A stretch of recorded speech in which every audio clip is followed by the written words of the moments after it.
Laura, there is some terrible news. Oh? Dr. Guthrie has been killed in an automobile crash. How dreadful. You don't care that he's dead, do you? Do you want me to lie to you? No, there's been enough of that already. The time has come for there to be an end to it. And what do you mean by that? That our situation has come to an explosive head. Glad you finally realized that. Makes it much easier for me to tell you my decision. Decision? Obviously, I have become persona non grata here at Collinwood. In view of that, and in the best interests of David, I've decided to leave. Oh? Are you surprised? Why, yes, I am. I didn't think you would give up so easily. I'm not giving up so easily. It's very painful for me. I want David very much. But my opposition is far too strong. I must say, Laura, I'm rather impressed with your show of sensibility. It's the only sensible thing left to do. When will you leave? Tomorrow. Tomorrow morning I'll take the bus to Boston. Well, I'll take you downtown. No. There's no need for that. I'll get a taxi. No, but I insist. There are things for you and I to discuss. The divorce, for one. All right, Roger. If there are papers to be signed, then bring them along. Well, I could send them to you. Oh, well, the only thing about that is, I'm really not sure of my address. I see. And there's one more thing. David. I won't say goodbye. I think it's best if I simply go. What shall I say to him? Whatever is easiest for him. And for you.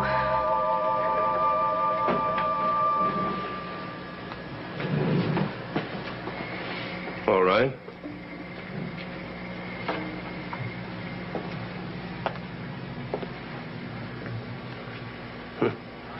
You know, I'd have sworn you'd be bitter. Which shows how badly you've misjudged me.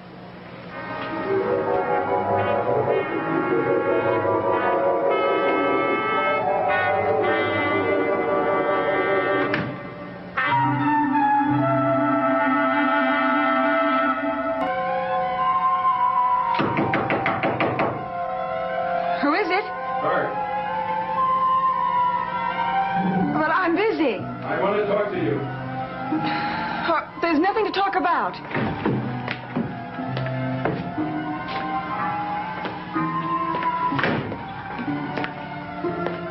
Packing? People usually pack when they're going on a trip. Do you have any other good generalizations? Yes. A lot of people will be happy to see you go. Are you one of them? I'll be the happiest. But I want to ask you one thing, though. Are you really leaving?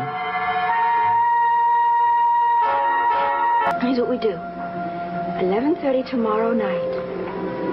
You get up, get dressed, and sneak out of the house. Now, can you do that?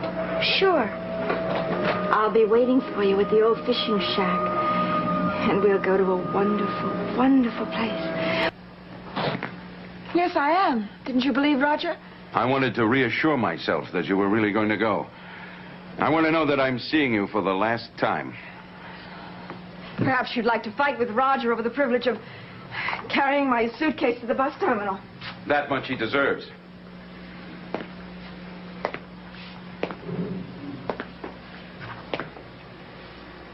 Why are you really going? Didn't he tell you? I want the real reason. An antagonistic attitude has built up against me. It can never change. It can only get worse. All this pushing and pulling and name-calling. It can only have a serious effect on David. Why should that stop you? You don't believe that I really love David, do you? You feel the same way they do. I know you better than they do. If you took David away, could you make him forget the nastiness created by it? Don't you agree? No. Laura, you're not being consistent with yourself. Oh, Burke, you are a very narrow person. You just can't possibly believe that I could change. That's just the point. When you first came back, I thought you had changed. Time had done things to you. And it made me feel very good.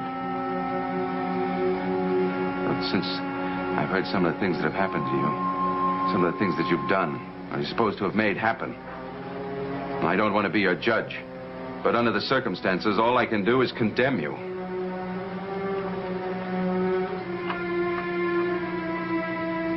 I'm sorry, Laura. Well, don't be.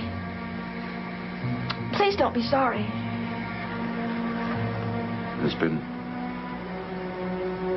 many years since I've seen you cry like that. I remember the first time I saw you cry. It was a long time ago, before Roger, before trouble. It was when I first said to you I loved you. I didn't know you remembered that. A man wouldn't forget a moment like that. A moment that he remembers the rest of his life. We've come full cycle then, haven't we? What do you mean? Well, you've just told me the opposite of that. You've run the gamut. From love to hate. Then your tears are appropriate. And real. You will concede that, won't you? Yes. They do seem real. Well, we've tied up another loose end, haven't we? Tied it in a knot that can never be untied. Well, whether you believe it or not, I'm leaving tomorrow morning without a struggle and without David. I don't want to hurt him. I want to believe you, Laura. Well, tomorrow you'll know, won't you? Yes. Shall I expect a goodbye from you at the bus terminal? No, I'll be saying goodbye now. There's no room for you in my future. I'm only sorry that you made the past as awful as it was.